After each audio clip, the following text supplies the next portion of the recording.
आता आपण स्क्वेअर मध्येच स्टिच करणार आहोत, पण साइडला जो स्क्वेअरला अँगल होता, जो पॉइंट होता तो पॉइंट नाहीये इथं. इथं आपल्याला राउंड मध्ये टर्न करायचंय. तर आपण स्क्वेअर मध्येच याला टर्न करत करत मध्ये स्टिच करत जाणार आहोत. तर या प्रॅक्टिस मध्ये आपल्याला इथे लॉक पण करायचंय स्टार्ट आणि एंडला. प्लस आपण इथून टर्न कसं करणार आहोत, स्टिच कंटिन्यू करत करत आपल्याला टर्न करायचंय. ते कसं करायचं तेही पाहायचं.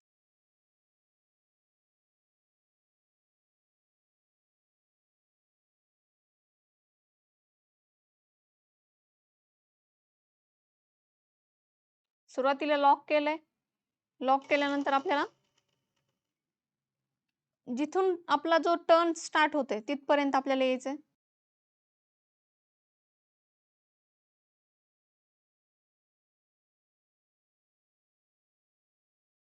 आता इथे काय करायचं आपल्याला, स्लाइटली असं फिरवायचंय.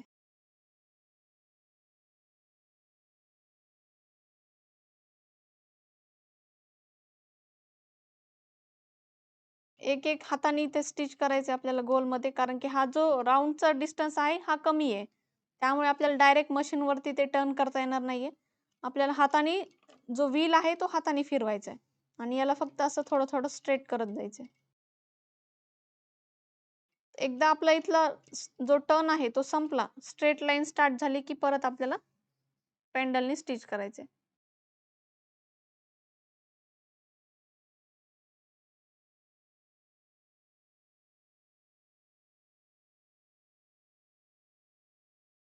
इथं पण आपल्याला सेम मेथड करायची आहे. हाताने थोडं थोडं फिरवायचे आपल्याला चाक आणि प्रेशर फूट जे आहे ते आपल्याला उचलायचे जेव्हा आपण इथं पेपर टर्न करतोय. म्हणजे कपडा किंवा पेपर जे असेल आपलं ते आपल्याला टर्न करताना इझी जातं प्रेशर फूट उचलल्यानंतर. तर आपल्याला प्रॅक्टिस करताना इथे काय करायचंय, प्रेशर फूटला लाईटली उचलायचंय जेव्हा आपण इथे आता टर्न करतोय. एकदम थोडंसं उचलायचंय, जास्त उचललं तर त्याला खाली स्टिच बसणार नाहीये. एकदम लाईटली थोडंसं उचलायचं, परत सोडायचं, थोडंसं उचलायचं, परत आपण सोडून दिलंय.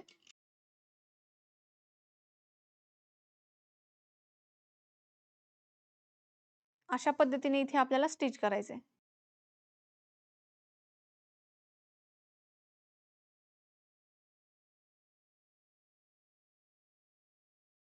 आता इथे पण आपल्याला परत थोडंसं उचलायचंय, त्याला पेपरला फिरवायचंय, परत उचलायचं, सोडायचं, परत एक स्टिच फिरवायचं, परत एकदा आपण त्याला फिरवणार आहोत.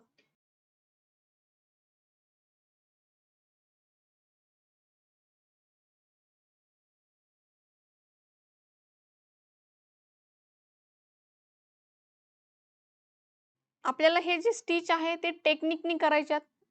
स्वतःची टेक्निक स्वतःला निर्माण करायची आहे. आपल्याला कशा टेक्निक यूज करायच्यात, कशा पद्धतीने स्टिच करायचं हे तुम्हाला लक्षात घ्यायचंय.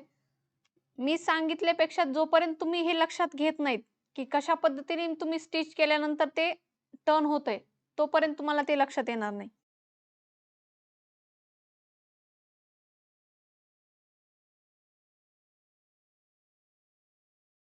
आता आपण जसं-जसं आत जाऊ, तसं-तसं जो टर्निंगचा एरिया आहे तो कमी आहे. तर आपल्याला इथे खूप स्लोली इथे टर्न करावं लागेल आणि थोडंसं जास्त पेपर फिरवावं लागेल.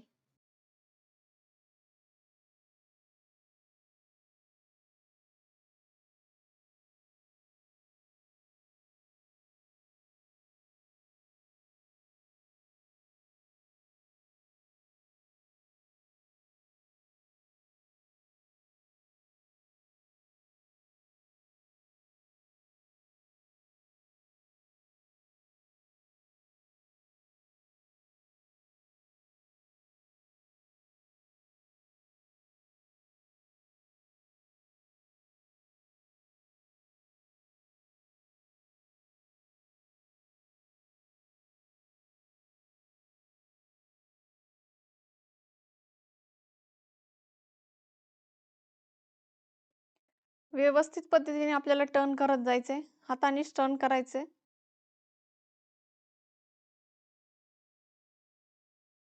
कितीही परफेक्ट स्टिच येणारा असेल, तरीही त्यांना इथे हातानेच टर्न करावं लागतं. त्यासाठी व्यवस्थित हाताने टर्न करायचे, अति घाई करायची नाहीये.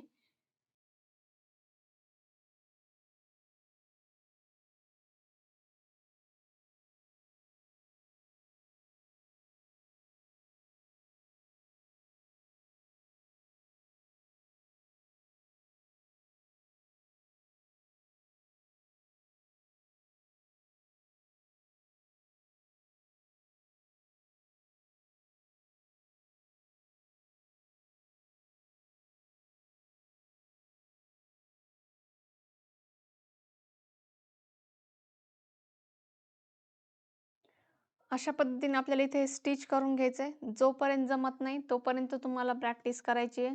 मी प्रत्येक स्टिचला हे सांगते की तुम्हाला जोपर्यंत जमत नाही तोपर्यंत तुम्ही ते शीट रिपीट करा.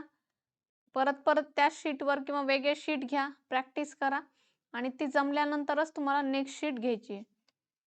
आपण बॅक साईडला पाहूया. जो आपला हा टर्न केलेला एरिया आहे, हा परफेक्ट तसाच दिसतोय जसं आपण जे मार्किंग आहे लाईनचं सेम तसंच.